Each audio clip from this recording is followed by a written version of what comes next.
Tu veux découvrir le pouvoir des plantes ? Tu aimerais savoir comment préparer des remèdes pour les petits maux du quotidien ou fabriquer des potions beauté et bien-être au naturel ?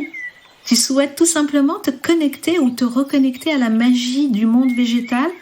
Alors viens avec moi, je t'emmène au pays des merveilles de la nature, des plantes et de ses mystères.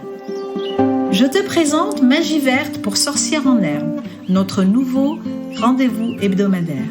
Je suis Sonia Belluti, écoféministe et sorcière des temps modernes. Les médecines douces, les plantes et leurs pouvoirs guérisseurs m'ont toujours fascinée et passionnée. Je suis consultante feng shui et énergéticienne des lieux de vie. J'ai été quelques années praticienne en massage holistique et j'ai suivi plusieurs cursus de formation en phyto- et aromathérapie. Je suis aussi l'autrice du livre « Les tétons flingueurs, un cancer, ça change la vie » aux éditions Kawa et chroniqueuse sur les sujets de bien-être. Dans ce nouveau numéro de Sorcières en herbe, je te parle de l'univers des guérisseuses et de la phytothérapie. Cette sagesse ancestrale détenue par les druides, les chamans et les sorcières depuis des milliers d'années.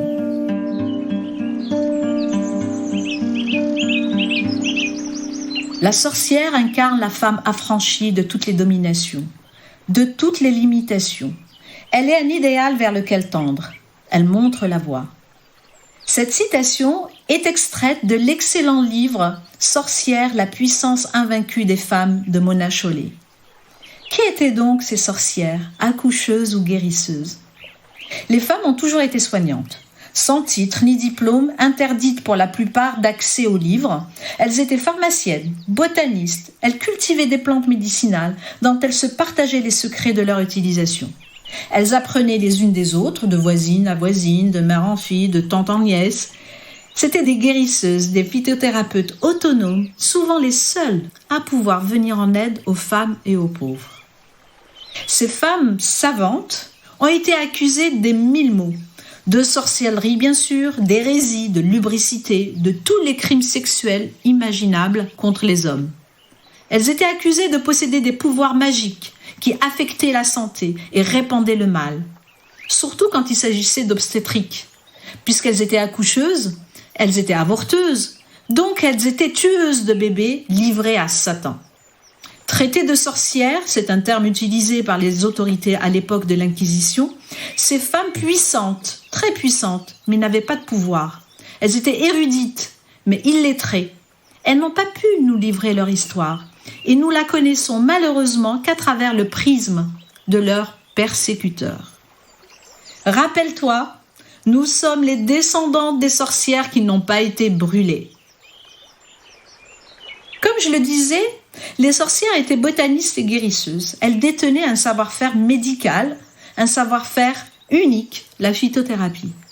La phytothérapie est la connaissance des plantes, leur utilisation, leur pouvoir, leurs secrets et leur toxicité. C'est un savoir de plusieurs milliers d'années, de Chine à l'Amazonie en passant par l'Afrique et l'Europe, détenu par des chamans, des guérisseurs, des druides, des sorciers et des sorcières. La botanique n'avait aucun secret pour eux. Cela représente une immense connaissance des plantes, nommées, décrites et transmises dans plus de 5000 langues et dialectes à travers le monde. Les anciens connaissaient d'instinct et d'intuition les pouvoirs des plantes. Ils savaient en faire des remèdes et s'en servaient aussi pour des rituels de magie. Leur savoir empirique s'appuyait sur les propriétés médicinales ou sur leur toxicité.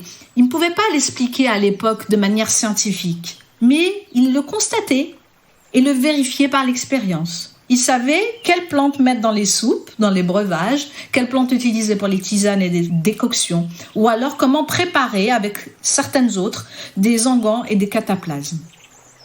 Et puis il y a l'utilisation de la plante sur la théorie de la signature. Je ne sais pas si tu en as entendu parler. Selon cette théorie, le pouvoir de la plante est lié à son aspect général parfois, sa silhouette, la couleur du fruit en particulier, la forme du feuillage ou encore celle des racines. L'observation de la plante et ses différents aspects vont servir de guide dans la destination et l'utilisation magique ou thérapeutique de cette plante. C'est une connaissance basée sur l'intuition. Et puis il y a la magie verte.